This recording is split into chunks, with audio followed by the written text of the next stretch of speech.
bersyukur Tuhan. Kami selalu berterima kasih untuk setiap kebaikan demi kebaikan yang kami terima. Kami bersyukur untuk setiap kesempatan, bahkan sampai hari ini kami bisa beribadah. Kami bisa memuji Tuhan. Kami bisa merasakan Engkau hadir.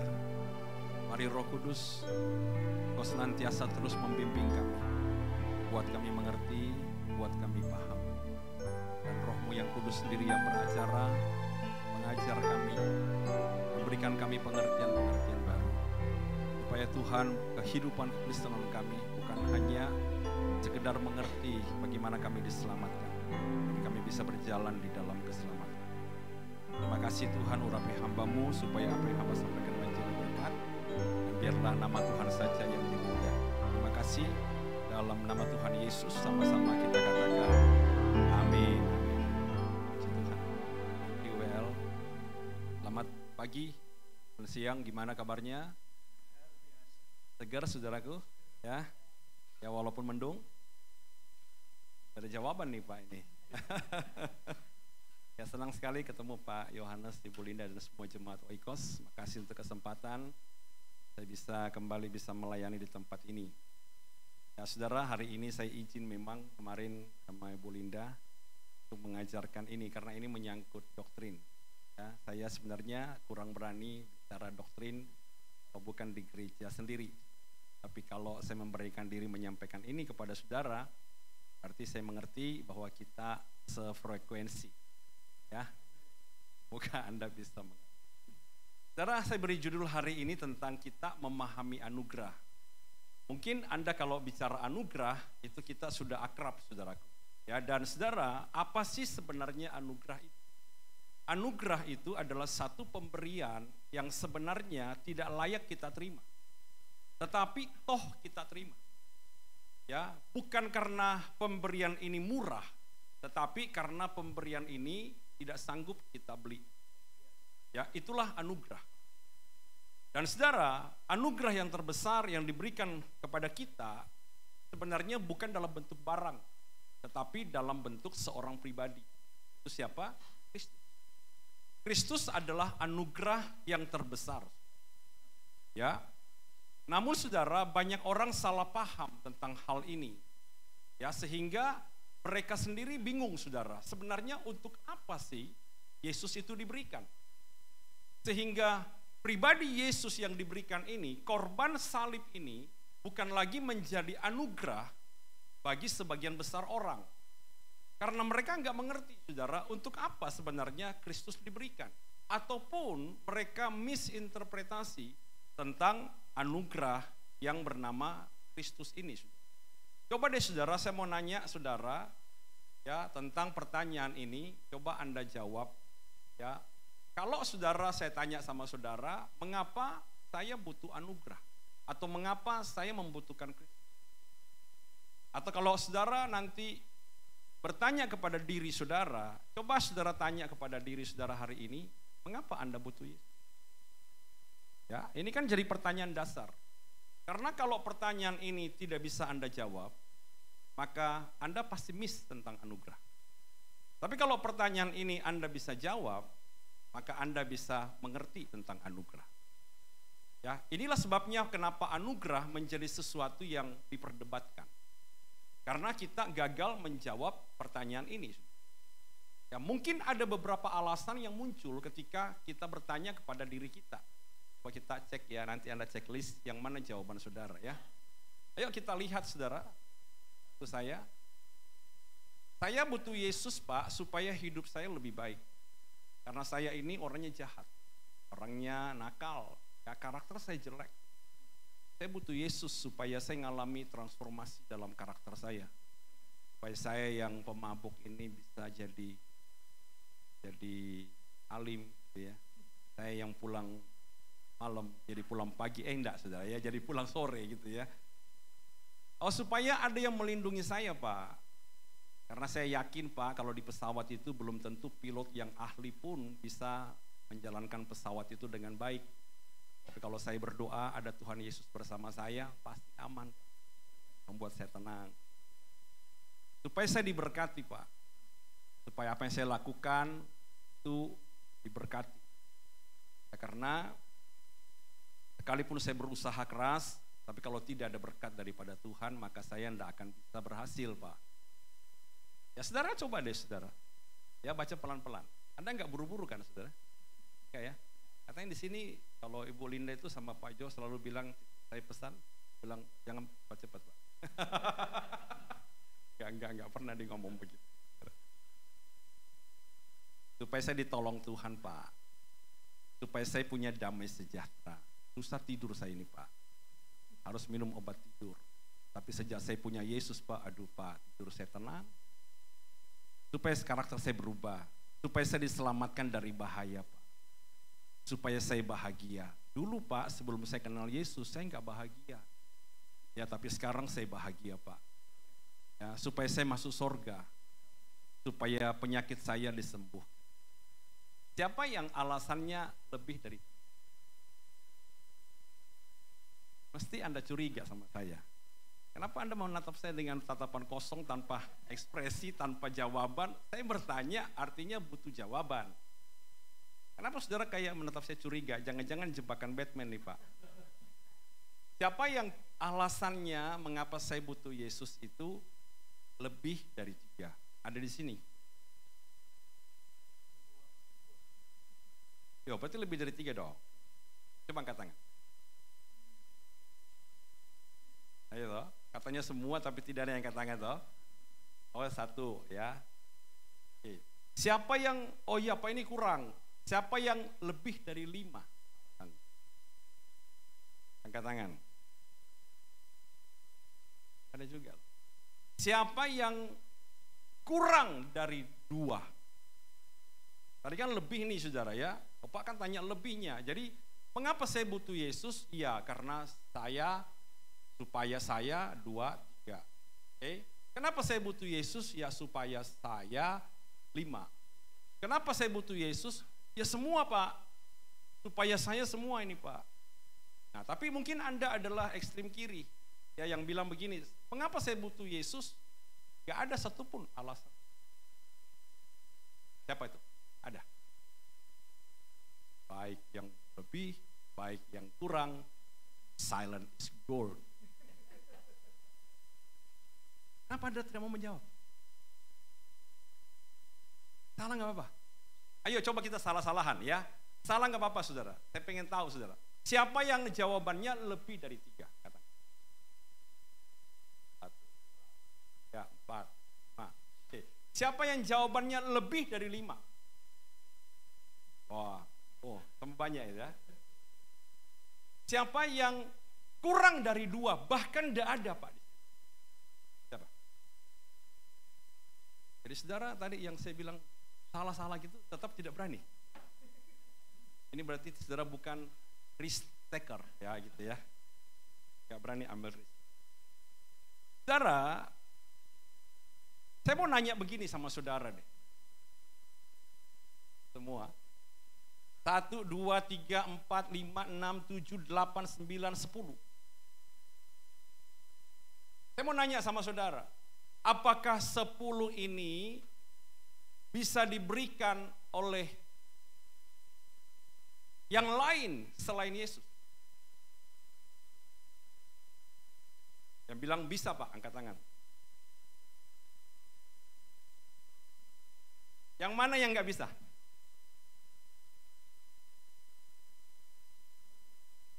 Gue tanya sama mantu pendeta. Kamu siapa namanya? Sandi. Ya. Saya pusing saudara ya kalau begitu ya, sama jemaah saya juga begitu saudara. Selalu nunggu ikut pendeta. Ya. Jadi Anda mudah disesatkan. Harus saudara punya jawaban sendiri. Coba Sandi lebih dari 5? Alasan ini ya. Nah, apakah semua ini 10 jawaban ini bisa diberikan dan bisa Anda terima selain daripada Yesus? Apa?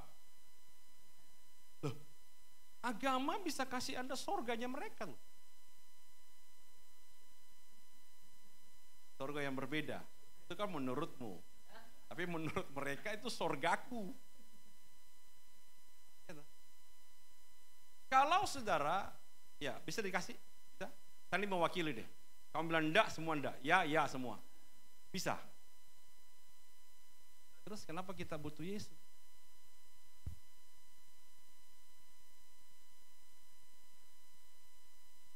Kenapa Anda butuh Yesus kalau semua ini bisa dikasih? Satu saat nih saudara, Anda datang bawa Yesus nih, bawa Injil kepada orang, kepada Peter, Pak Peter, yang sudah dapat dari tempat lain nih, semua ini. Terus Anda menawarkan apa? Pak, terima Yesus Pak, supaya bahagia. Wes punya. Itu paling bete saudara, kalau kita ditawari orang, ya, dan orang itu udah punya semua. Pernah saudara, ditawari kartu kredit, udah punya. Ini Pak, udah punya. Ini udah punya. Dia pasti. Kalau gitu Pak, gimana kalau dengan damai sejahtera Pak? Udah punya. Berarti akan ada orang-orang yang tidak butuh Yesus, tapi bisa terima semua. Ya. Satu saat ketika Yesus terlepas dari hidup saudara, bisa nggak Anda dapatkan ini? Bisa kan? Terus kenapa Anda butuh Yesus? Kalau saudara menjawab, saya membutuhkan Yesus supaya lebih dari 3 jawaban saudara ada di sini, maka Anda pasti misinterpretasi tentang yang namanya. Anda pasti miss tentang pemahaman kita tentang anugerah. Ya saudara, kalau orang punya uang, hidupnya bisa lebih baik. Walaupun dia nggak punya Yesus. Kalau dia ada polisi, ada hukum yang baik, dia tinggal di luar negeri, semua peraturan bagus, CCTV sepanjang jalan, tiap 10 meter ada CCTV, maka dia akan merasa ada yang melindungi. Apa perlu Tuhan? Kalau dia rajin bekerja, dia bangun pagi-pagi, dia sungguh-sungguh serius dengan apa yang dia kerjakan, maka dia akan bisa menjadi orang yang sangat diberkati, saudara. Ya, dia akan diberkati jasmani, dia diberkati rohani, dan dia akan menjadi orang yang sangat-sangat kaya. Apakah bisa dia bahagia? Oh bisa, saudara. Dia akan tolong orang, dia akan bantu orang, dia akan bangun rumah ibadah, dia akan bangun panti Tuhan, dia sekolahkan orang segala macam, ya, dia bangun semua badan amal, dan dia merasa puas. Betul nggak, saudara? Kenapa Injil tidak mengubah hidup seseorang? Karena kita berpikir bahwa Yesus menyediakan ini. Sama sekali enggak. Karena Injil enggak pernah ngajarin kita begitu. Makanya kenapa Injil menjadi sulit diberitakan kepada orang yang sudah baik, orang yang sudah kaya, orang yang sudah bahagia, orang yang sudah sehat. Ya. Karena saudara, pada akhirnya apa? Kita nakutin mereka. Ya sudah deh, kalau kamu enggak punya Yesus, masuk neraka. Apa dasarnya? Akhirnya mereka menolak kekristenan, mereka menolak untuk berada di dalam sebuah komunitas Kristen, karena mereka merasa kita tidak lebih baik dari mereka, karena kita ternyata berkurang banyak dari mereka. Mereka sudah punya 10, saudara, kita baru mencapai 2. Dan bahkan kita belajar dari mereka. Ya. Anda tahu enggak saudara, apa yang tidak bisa diberikan dunia? Hanya Yesus yang bisa beri. Hanya satu hal saja.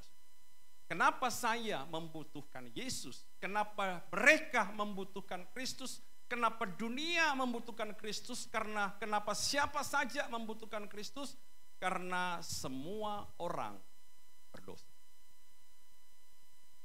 Tidak ada yang bisa kasih ini selain Yesus. Tidak ada yang bisa bayar dosa selain Yesus. Dia mau kaya, dia mau baik, dia mau dermawan, dia mau murah hati, dia mau tokoh agama, dia mau konglomerat, dia mau orang miskin, dia mau homeless, dia mau punya banyak rumah, dia mau segala sesuatu. Tidak satu pun yang bisa membayar dosa. Ya. Itulah sebabnya saudara, kenapa Yesus harus diberi. Nah, pemahaman ini harus kita terima sebagai satu pengertian dasar bahwa hari ini saya ada, saya bisa lebih baik, saya bisa diberkati, saya bisa ditolong karena dosa saya sudah ngalami. Dan apa yang saya alami ini bukanlah untuk supaya saya bisa membayar dosa saya, bukan. Tapi ini semua adalah hasil daripada apa yang Kristus sudah lakukan. Jadi kita, saudara, pada saat kita belajar tentang anugerah, maka kita akan mengerti, saudara, bahwa penebusan yang Tuhan berikan secara cuma-cuma, yang tidak bisa dibayar oleh siapapun, itulah anugerah. Itulah.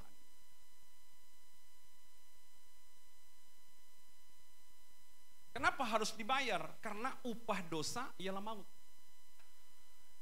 Kalau upah dosa ialah maut, siapa yang bisa bayar dosa ini?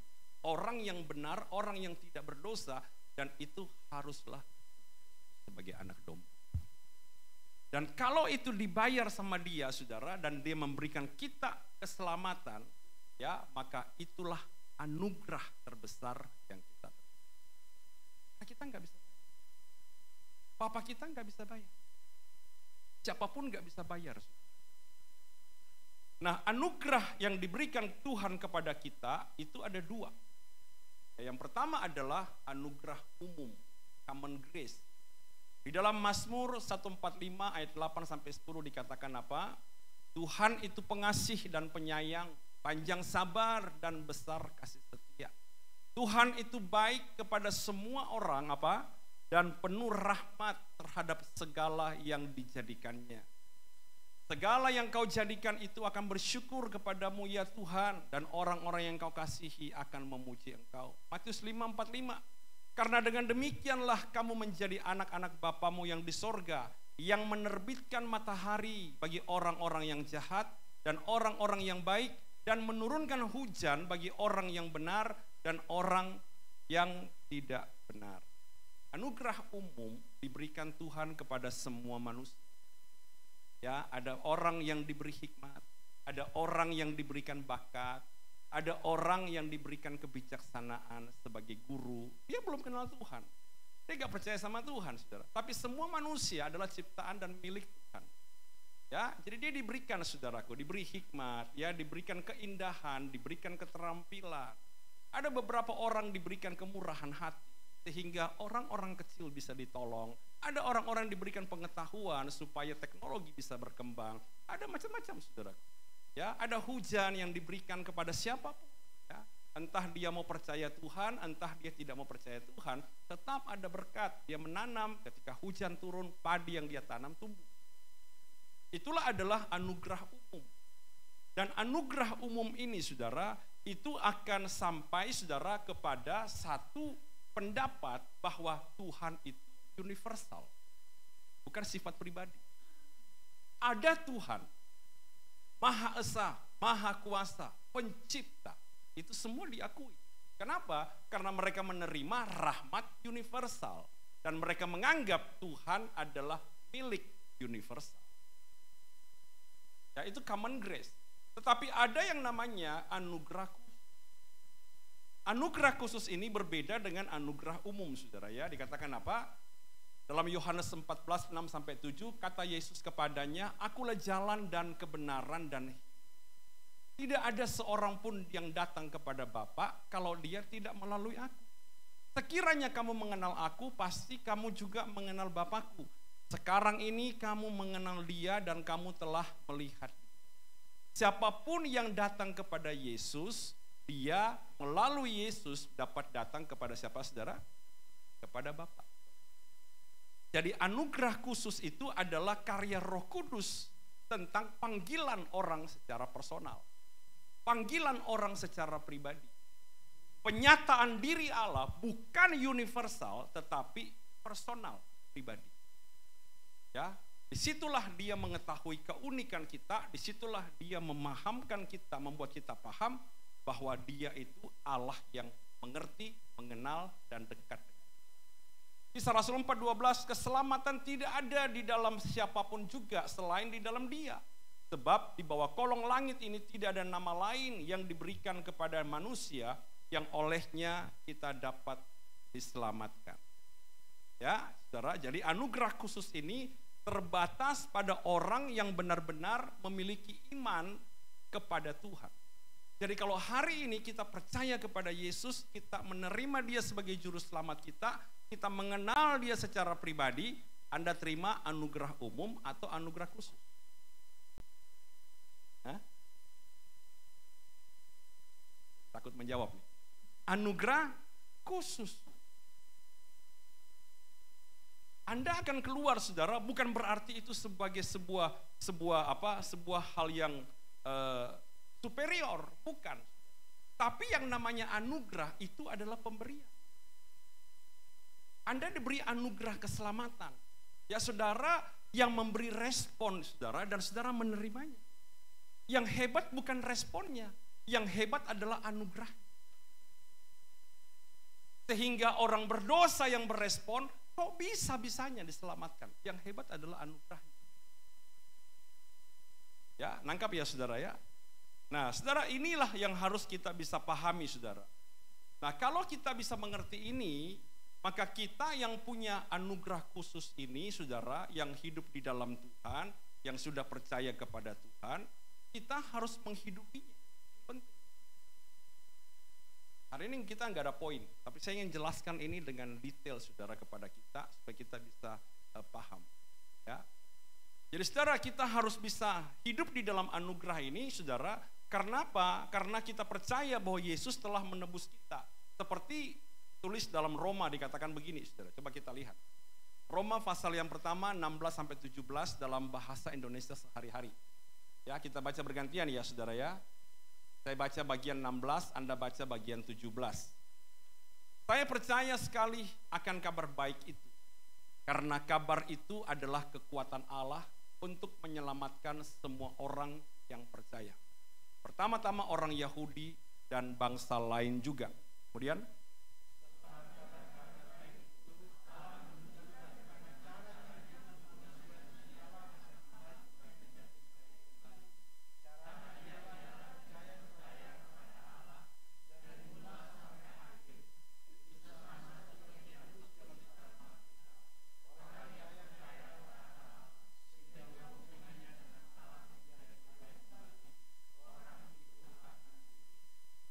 ini dia, saudara, anugerah. Ya, jadi terjadinya kapan? Terjadinya ketika mereka didamaikan. Terjadinya ketika mereka diperdamaikan, hubungannya dengan antara manusia dengan Allah itu menjadi baik kembali. Siapa yang melakukan ini? Kristus yang melakukan ini. Di dalam Kristus kita menerima anugerah yang terbesar. Jadi anugerah yang besar itu, anugerah itu bukan mobil baru. Anugerah itu bukan rumah baru. Anugerah itu bukan pekerjaan baru. Anugerah itu adalah Kristus. Itu sesuatu yang spesial banget yang harus kita hargai. Makanya Paulus bilang, aku punya jabatan, kepandaian, titel, segala macam, saudara, pencapaian, itu aku anggap sampah ketika saya mengenal Yesus. Karena Kristus lebih mulia daripada apa yang pernah saya punya. Wah, hebat banget. Ya, jadi kita dibenarkan, saudara. Inilah anugerah. Bagaimana orang berdosa yang tidak bisa membayar apa-apa, dia dibenarkan oleh Kristus. Ini adalah anugerah.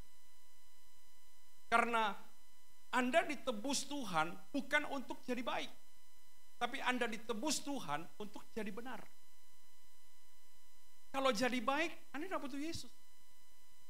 Cukup nilai-nilai dengan apa? Dengan anugerah umum, cukup. Tapi kalau untuk menjadi benar, Anda butuh anugerah khusus. Karena yang menjadikan kita layak benar, saudara, itu adalah apa? Kematian Kristus di kayu salib, penebusan dosa. Ya, saudara ya.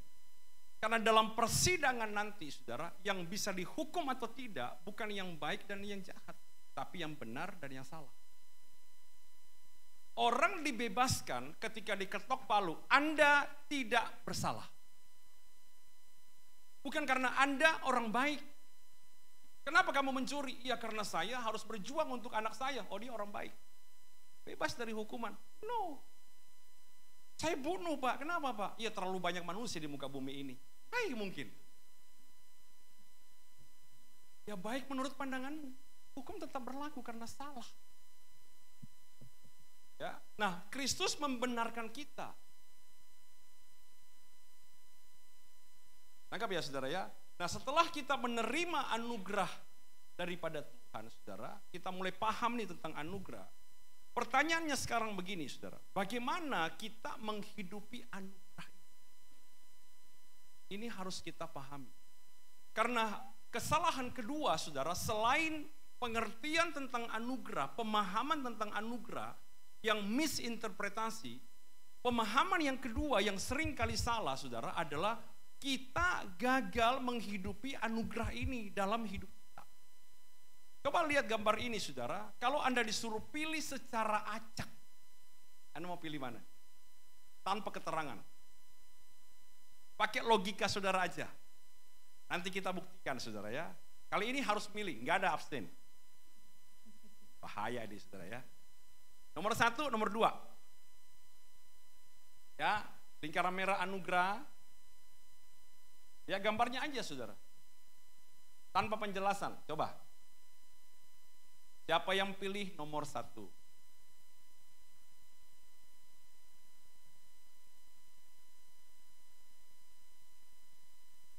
Siapa yang pilih nomor 2? Ya suami istri bisa, kamu 1 saya 2 gitu ya.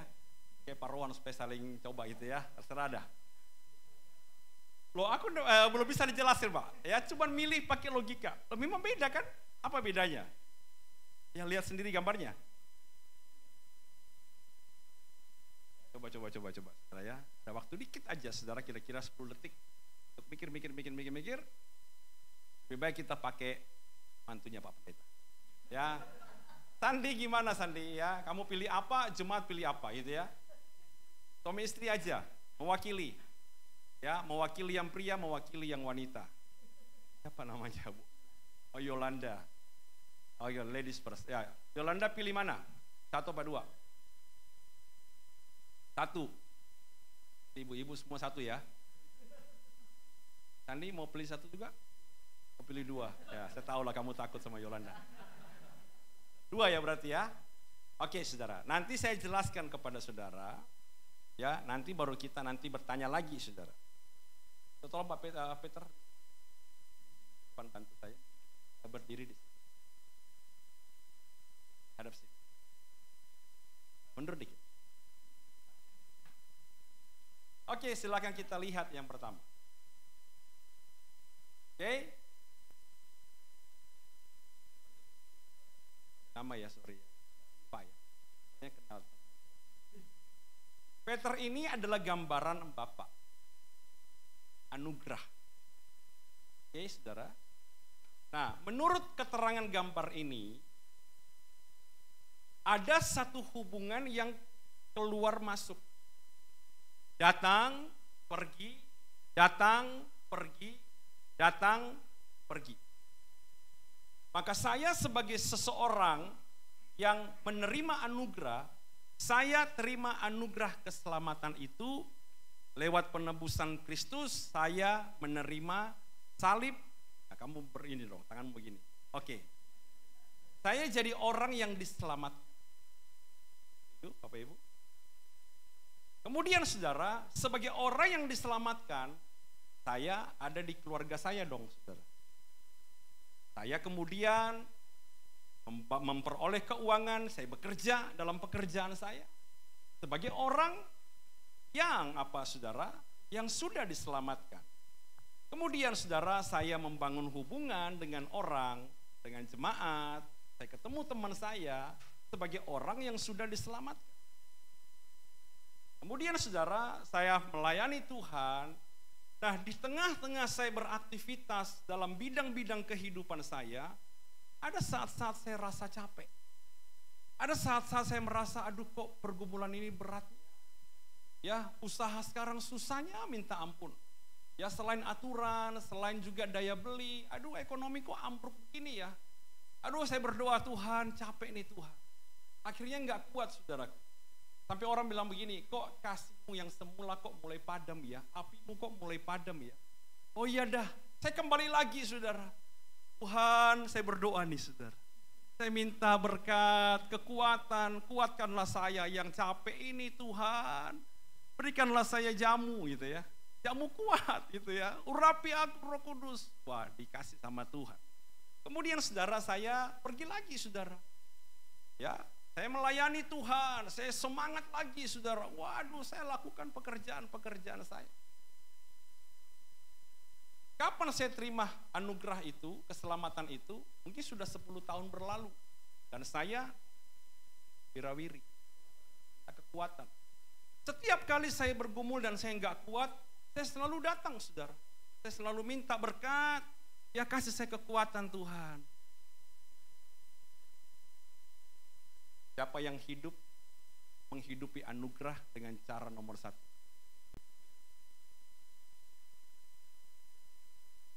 Hebat, tarik ke saya. Tadi kamu yang pilih nomor 1 kan Yolanda? Nah, kamu hidupi kayak begitu. Kamu setuju dengan hidup seperti itu? Gak setuju? Berarti pilihanmu salah ya. Sandi bilang, aku menang ini. Siapa yang setuju dengan Yolanda bahwa iya aku tidak seperti itu. Aku pemahamanku tidak seperti itu. Dan pemahaman ini benar. Ada yang setuju bahwa itu tidak benar?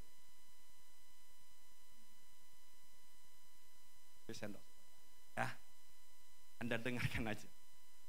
Nah saudara, saya tidak bilang ini benar apa salah saudara. Tetapi saya ingin menjelaskan kepada saudara pemahaman tentang anugerah. Bagaimana orang menghidup. Sehingga saudara, pertemuan saya dengan Bapak adalah sebuah pertemuan occasional, event. Yang terjadi tahun sekian, bulan sekian, jam sekian, saya dibaptis, saya percaya Yesus, dan saya dibuatkan surat baptisan, saya menjadi orang Kristen. Kemudian saudara, saya meninggalkan tahun-tahun itu, saya bertambah umur, saya bekerja, saya membangun keluarga. Setiap kali saya lemah, saya kembali kepada event itu.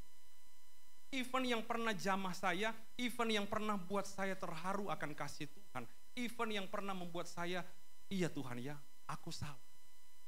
Setiap kali saya kehabisan bensin, saya perlu balik lagi saudara sama dia.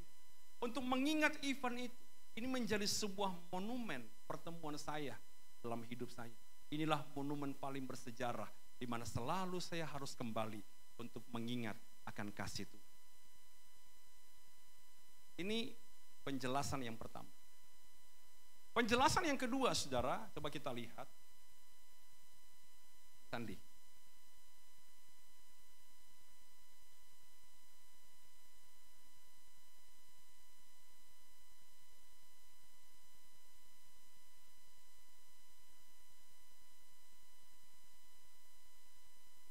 Saudara, sejak saya percaya sama Yesus, mungkin 10-20 tahun yang lalu, saya terima dia sebagai juru selamat saya pribadi. Maka sejak hari itu saudara, saya terikat dengan anugerah. Saya terikat dengan anugerah. Saya kemudian pergi di keluarga saya melayani Tuhan di sana, saya melayani keluarga saya pergi ke pekerjaan saya saudara. Saya pergi ke dalam pelayanan saya, tapi saya tetap terikat dengan anugerah. Selalu anugerah ini ngikutin saya kepada kasih Tuhan. Sehingga setiap kali saya dikecewakan dalam keluarga saya selalu diingatkan. Di hari yang sama, di real time. Saya nggak perlu kembali. Tapi di real time, saya selalu ingat. Tali inilah yang buat aku tidak terus. Setiap kali saya bergumul hampir capek, ngalami yang sama saudara. Seperti yang pertama. Capek, benar-benar exhausted. Sampai tidak ada lagi energi. Saya lihat ini saudara. Selalu anugerah ini menahan. Bahkan ketika saya kejar harta sampai, waduh pengen saudara. Saya pengen tergiur, pengen dapat yang lebih banyak. Anugerah ini menahan. Saya nggak bisa selalu ada anugerah yang mengingatkan. Kamu milik Tuhan. Tapi Tuhan ini menarik Tuhan seperti berhala nanti. Dan itu akhirnya menahan saya. Saya nggak pernah lagi harus kembali kepada kasih saya yang semula. Karena kasihku yang semula memang tidak pernah pergi. Pernah capek Pak? Capek bukan berarti kehilangan kasih mula-mula. Kalau Anda baca di dalam kitab Wahyu ya tentang jemaat Efesus, maka Yohanes ada menuliskan surat kepada mereka dan Yesus memberikan pesan bahwa betapa dalamnya engkau telah jatuh, hai jemaat Efesus. Lakukanlah lagi apa yang pernah kamu lakukan. Bukan rasakanlah lagi apa yang pernah kamu rasakan. Kasih mula-mula bukan perasaan. Kasih mula-mula keterikatan yang pertama kali terjadi. Ketika seseorang jatuh cinta, selalu diikuti dengan komitmen. Mungkin cintanya kepada istrinya tidak lagi seperti ketika pertama kali ketemu. Tapi komitmennya bukan makin mengecil, makin besar. Itulah kasih mula-mula yang tidak harus. Tapi sekalipun saudara, perasaannya masih sama, wah masih ada kado segala macam, masih ada surprise, sampai 20 tahun pernikahan. Tapi orang ini jajan di mana-mana, punya selingkuhan di mana-mana. Itu bukan kasih. Kasih mula-mula bicara komitmen, apa yang pernah kita lakukan. Efesus saudara adalah orang yang awalnya melakukannya untuk Tuhan. Tapi kemudian saudara, dia tidak lagi melakukannya untuk Tuhan. Dia melepaskan itu, dia jalan dengan agendanya sendiri. Ketika dia capek, dia kembali. Ketika dia lelah, dia balik. Dan dia kembali lagi melakukan. Jika ada yang menarik hatinya saudara, harta itu menarik hatinya, dia akan lari mengejarnya. Dan dia tidak pernah kembali. Ya saudara ya. Thank you Peter, kita berikan tepuk tangan untuk dia. Balik dulu. Tak. Mana yang benar? Anda pilih mana? 1 apa 2? 2 ya? Ya. Jadi kita paham saudara. Selama ini saudara, anugerah kita yang kita terima hanya sebuah occasional, hanya sebuah event. Tapi sebenarnya enggak. Tidak boleh terjadi seperti itu. Harus itu mengikat. Coba balik ke sini. Harus itu mengikat, saudara. Sehingga kita membangun keluarga kita di dalam anugerah, kita membangun keuangan kita di dalam anugerah Kristus. Sehingga kalau kita berhasil, kalau kita menang, kalau kita berhasil, tidak satu pun yang berkata ini karena saya. Tapi semua karena apa? Kasih. Disinilah Paulus pernah menuliskan di dalam 1 Korintus pasal yang keempat, saudara. Dia bilang begini, saudara. Kami ini senantiasa membawa kematian Kristus di dalam tubuh kami. Jadi saudara, Paulus sejak dia terima Yesus, dia membawa kematian Kristus di dalam tubuhnya. Selalu dia ingat, saya ada karena ada korban Kristus, saya ada karena ada penebusan, saya ada karena kasih. Makanya dia tidak pernah menjadi sombong. Ya saudara ya. Dan saudara, Paulus memberikan satu peneguhan di dalam 1 Korintus pasal yang pertama ayat 26. Coba kita lihat. Coba lihat saudara. Ya kita baca bareng deh, gantian deh. Ya 26, saya baca 26, Anda 27, 28 kita sama-sama. Ingat saja saudara-saudara, bagaimana keadaan kamu ketika kamu dipanggil. Menurut ukuran manusia, tidak banyak orang yang bijak. Tidak banyak orang yang berpengaruh, tidak banyak orang yang terpandang.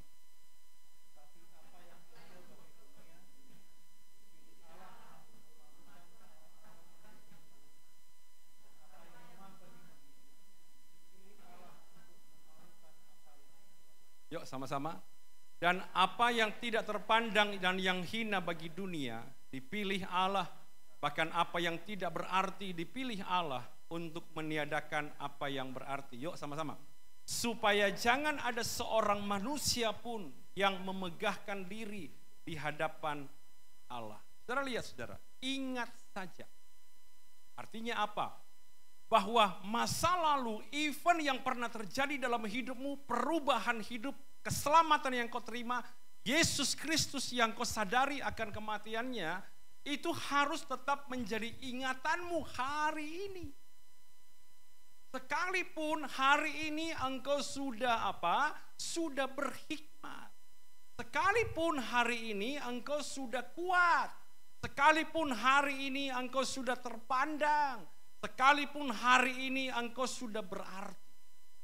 Supaya keterpandanganmu, berkatmu, hikmatmu tidak buat engkau sombong.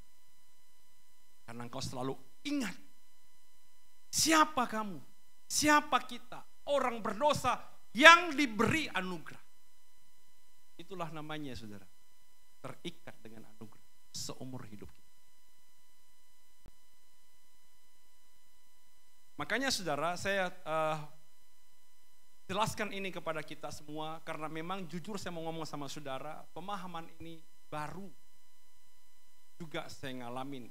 Artinya baru di-reflate sama Tuhan juga. Dan saya baca kembali saudara, saya evaluasi kembali. Iya ya, ternyata bukan bolak-balik. Bukan tempat ngecharge, bukan pom bensin Tuhan itu.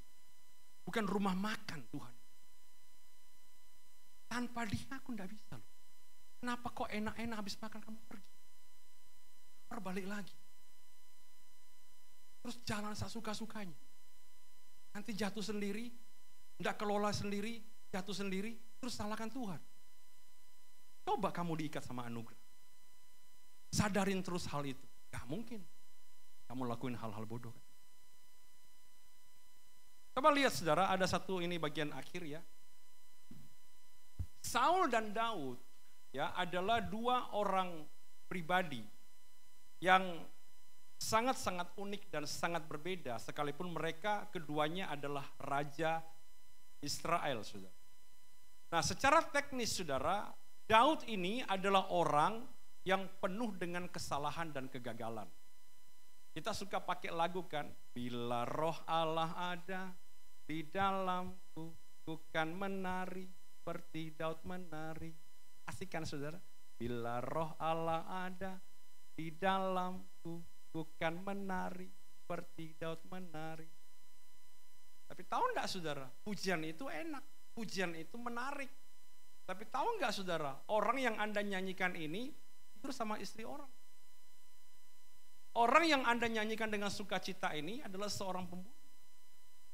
Orang yang saudara nyanyikan dengan bersukacita itu keluarganya enggak bagus, berantakan, anak saling bunuh.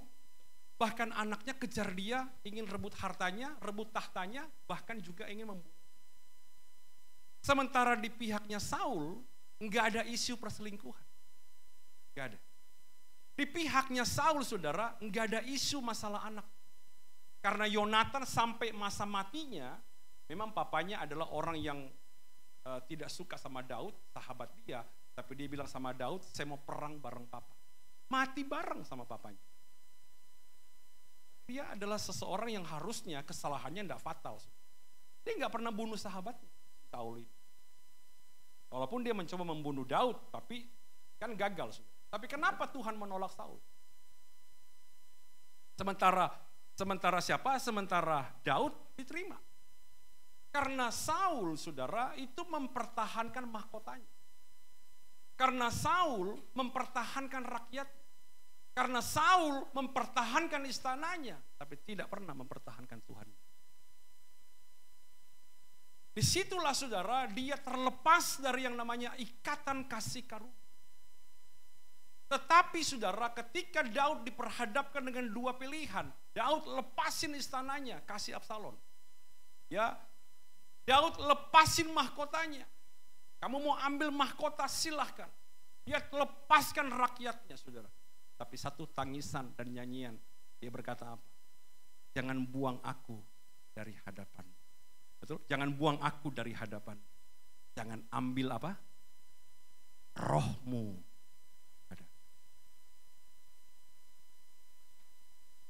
Di keluarga saudara Anda bisa jatuh. Di dalam pekerjaan bisnis saudara Anda bisa hancur. Dalam pelayanan Anda bisa gagal saudara. Dalam kehidupan apapun Anda bisa habis-habis.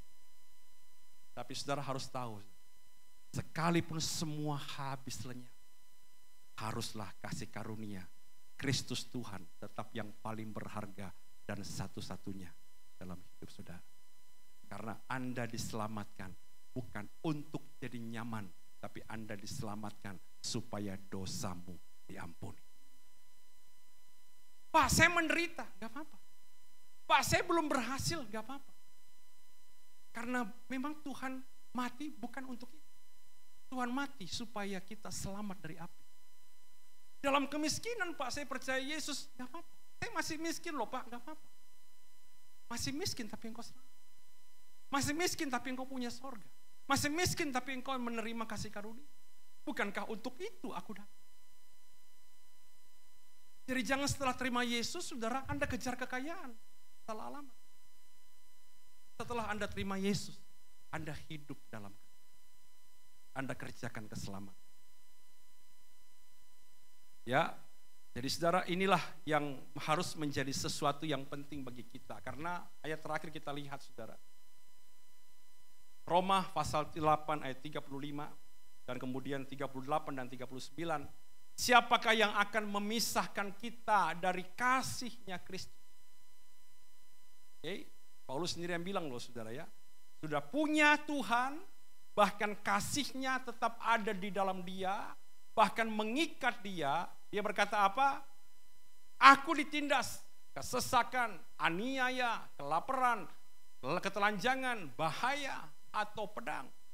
Karena aku yakin maut, hidup, malaikat-malaikat, pemerintah-pemerintah yang ada sekarang maupun yang akan datang, kuasa-kuasa baik yang di atas, yang di bawah, atau makhluk lain. Yuk sama-sama. Tidak akan dapat memisahkan kita dari kasih Allah yang ada dalam Kristus Yesus Tuhan. Inilah saudara yang harus kita pahami. Bahwa kekristenan kita tidak menjamin kenyamanan hidup. Tapi iman kita kepada Kristus menjamin keselamatan kita.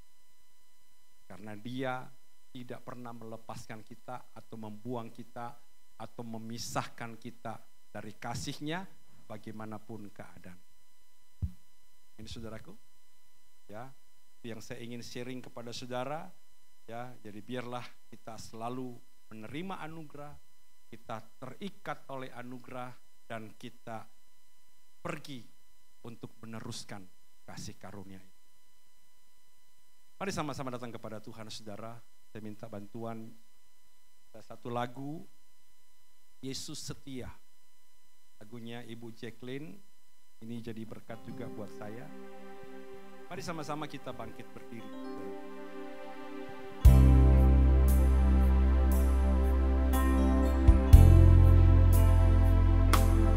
Mungkin ini bisa jadi satu penghiburan bagi kita juga. Ketika kita di dalam pergumulan-pergumulan kita. Bahwa Tuhan kita setia, Dia tidak meninggalkan kita. Haleluya.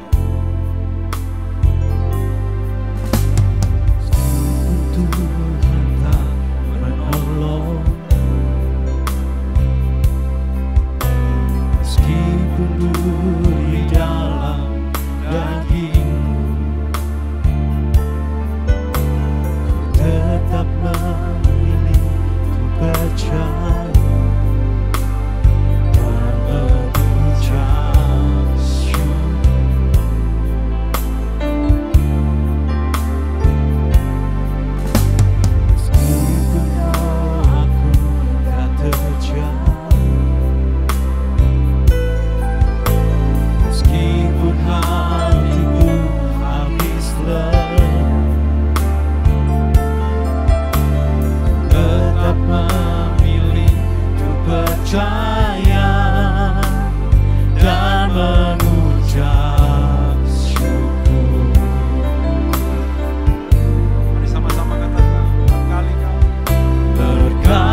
Tahukah saudara bahwa Tuhan tidak pernah melepaskan kasih karunia-Nya dalam hidup kita.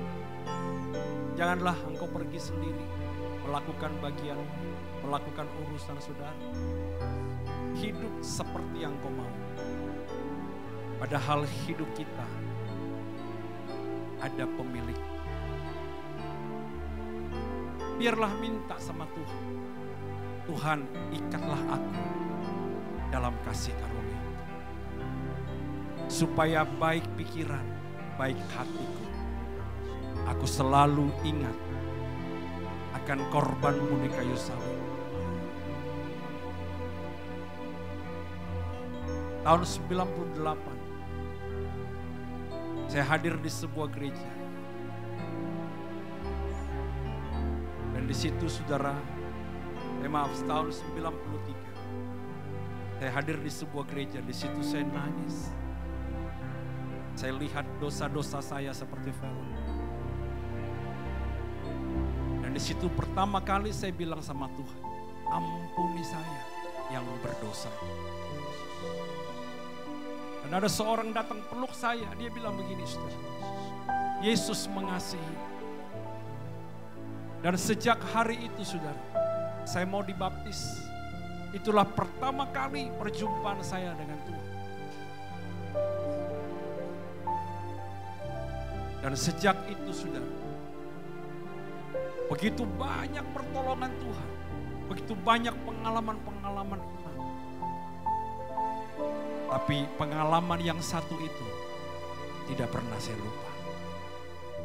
Sampai hari ini saudara, ketika masa-masa sulit datang, ketika himpitan pressure datang, saya ingat bahwa bukan saya yang pilih Tuhan, Tuhan yang panggil saya. Itu kembali membuat saya bisa berdiri hari ini melayani saudara. Mungkin hari ini saudara, engkau sudah lupa pengalaman itu. Paulus berkata, ingat kembali. Dan sejak hari ini, sejak engkau ingat, untuk seterusnya, untuk selama-lamanya, engkau harus ingat. Supaya jangan engkau kejar dunia dan menjadikan mereka berhala-berhala, dan engkau lupa akan anugerah yang telah Dia berikan. Tuhan, hari ini hamba berdoa supaya engkau sendiri menguatkan yang lemah.